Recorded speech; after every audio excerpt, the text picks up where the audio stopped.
You know, in our CFC churches, one of the things that we emphasize more than anything else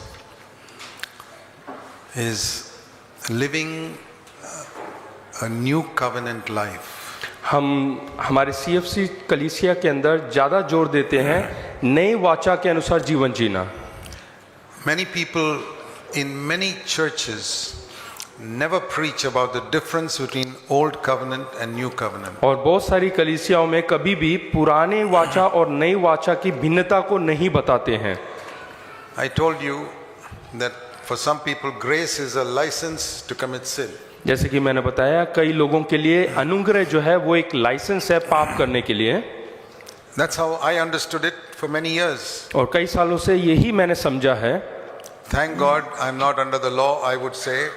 और धन्यवाद करता हूँ कि मैं व्यवस्था के अधीन नहीं हूँ. Because law means I would be punished. अगर जो व्यवस्था के अधीन हूँ इसका अर्थ ये कि मेरे को दंड मिलेगा. But I was taught that under grace there is no punishment. और मैंने ये सिखाया है कि अनुग्रह के अधीन जो है दंड नहीं है. Because Jesus took it. क्योंकि प्रभु यीशु मसीह ने अपने ऊपर ले लिया है. So my understanding of grace in my early years as a Christian, और जब मैं आरंभ में एक मसीह में बना उस समय अनुग्रह के बारे में जो जानकारी थी वो इस प्रकार से थी you can be forgiven. कि आपको क्षमा मिलेगा. But that is because people confused the foundation with the superstructure. हाँ, वो इसलिए क्योंकि लोग जो है समझ में गड़बड़ी करते हैं उनका नींव और जो ऊपर की जो बिल्डिंग है उसके बारे में. So let me show you something in Ephesians chapter 2. और इफिसियों के अध्याय दूसरे अध्याय में हम देखते हैं. Because some people accuse us that we are preaching a gospel of salvation by works. क्योंकि कुछ लोग हमारे ऊपर दोष लगाते हैं कि हम लोग प्रचार करते हैं हमारा उद्धार कर्मों के द्वारा है करके, And not by faith. विश्वास के द्वारा नहीं. And I say that is a false accusation. तो मैंने कहा कि नहीं, ये गलत दोष लगाया जा रहा है हमारे ऊपर. What do we actually preach? हम क्या प्रचार करते हैं? Exactly what it says in Ephesians chapter 2 verse 8 to 10. जो इफिसियों की पत्री 2 उसके 8 से लेके 10 तक में लिखा है. What do all the other churches mostly preach? और दूसरी कलीसिया क्या प्रचार करती है? Verse 8 and 9. वो 8 और 9 है. We preach 8, 9 and 10. हम लोग 8, 9 और 10 को प्रचार करते हैं. That is the difference. और यही भिन्नता है. So I'll explain to you the difference now. मैं आपको वो भिन्नता बताता हूँ. Verse 8 and 9 is the foundation of our Christian life. 8 और 9 जो है वो मसीहत जीवन का नींव है. But why does anybody lay a foundation? और जब कोई नींव डालते हैं It's in order to build a building. वो इमारत को खड़ी करने के लिए. Nobody lays a foundation just to have a foundation. और कोई भी जो है नींव को नींव के लिए, नींव मात्र के लिए नहीं करते. So here is the foundation of the Christian life. यहाँ पे जो है एक मसीह जीवन का एक नींव है. You cannot have your sins forgiven by any amount of works that you do. आप अपने कोई भी काम करने से, कितना ज्यादा जो है काम करने से भी कभी आपको क्षमा नहीं मिलेगा पापों Not से. in 1,000 years. चाहे 1000 साल काम करो तो भी पापों से क्षमा नहीं मिलेगा. Because all, even our righteousness is like filthy rags in God's eyes. क्योंकि परमेश्वर की नजर में हमारे जो धार्मिक काम है वो भी कूड़े कचरे के समान है. That is a verse from Isaiah 64 verse 6. और यशायाह नबी की किताब 64 में लिखा हुआ है, Verse 6. उसका 6वें वचन में. Our good deeds are like filthy clothes in God's eyes. और परमेश्वर के नजर में हमारी जो धार्मिक काम है वो एकदम कूड़े कचरे के समान है. Not our bad deeds. और हमारे बुरे काम नहीं, That is much worse. वो तो और भी बुरा है. Our best deeds are like filthy rags. हमारे जो सबसे बेहतरीन जो काम हमने अच्छे काम किए हैं वो बिल्कुल कूड़े के समान है. You cannot be accepted by God on the basis of your works. तो आप अपने कर्मों के द्वारा परमेश्वर उसको स्वीकृति नहीं करता. And so God brings us to acceptance in Christ without works. तो परमेश्वर हमें स्वीकार करता है यीशु मसीह के द्वारा बगैर किसी कर्मों के, By faith. केवल विश्वास के द्वारा. So now we read Ephesians 2:8. अभी हम पढ़ेंगे इफिसियों की पत्री दूसरा Here it उसका speaks 8वां. about being saved. यहाँ पे उद्धार के बारे में है.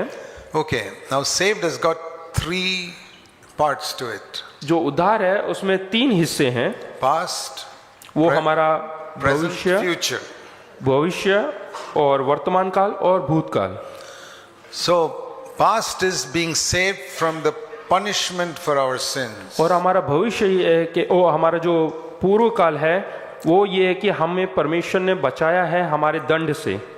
Second is being saved from the power of sin every day. और हर रोज का जो पाप की जो सामर्थ है उससे हमें बचाता है। And future is being saved from the very presence of sin when we go to heaven. और भविष्य मतलब कि जो पाप का सामर्थ है उससे हमें बचाता है जब हम स्वर्ग में जाएंगे। Saved has got three tenses: past, present, future.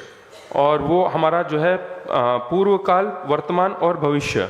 So here it is talking about being saved in the past tense. और ये हमारा पूर्व काल के बारे में बात कर रहे हैं You have been saved. कि आपका जो है उद्धार हुआ है। From what? किससे? From the punishment of sin. जो पाप का जो दंड है उससे। How have you been saved? किस प्रकार से आपका उद्धार हुआ? By grace. अनुग्रह के द्वारा, Through faith. विश्वास के द्वारा, Not of anything that you did. आपके कर्मों के द्वारा नहीं। It says here it is the gift of God. और यहाँ लिखा है कि ये परमेश्वर का दान है। Now you know, if you pay even 1 rupee for something, it's not a gift. अगर जो आप 1 रुपए भी किसी वस्तु के लिए देते हैं तो दान So, नहीं है। if you do one work, then it's not a gift. अगर जो आप कोई भी एक काम करते हैं तो वो दान नहीं है। Gift means absolutely free. दान का अर्थ है बिल्कुल मुफ्त। But even for gift, there is a condition. अगर जो दान है लेकिन उसके लिए भी कुछ ऐसे काम होते If हैं। I give somebody a gift, अगर जो मैं कोई दान दूं it's free, वो बिल्कुल मुफ्त है, but he still has to stretch out his hand and take it, otherwise he doesn't get it. लेकिन ये मुफ्त जो वरदान है, दान है, वो लेने के लिए भी अपना हाथ को बढ़ाना पड़ेगा। Gift does not mean I push it down his throat. दान का मतलब ये नहीं कि मैं उसके गले में जबरदस्ती उतार दूं, That's not a gift. वो दान नहीं। So, grace is God stretching out his hand from heaven and saying, Here, I've got something for you. और अनुग्रह का अर्थ है कि परमेश्वर स्वयं अपने हाथों को बढ़ाता है और कहता है कि सब कुछ है मेरे पास।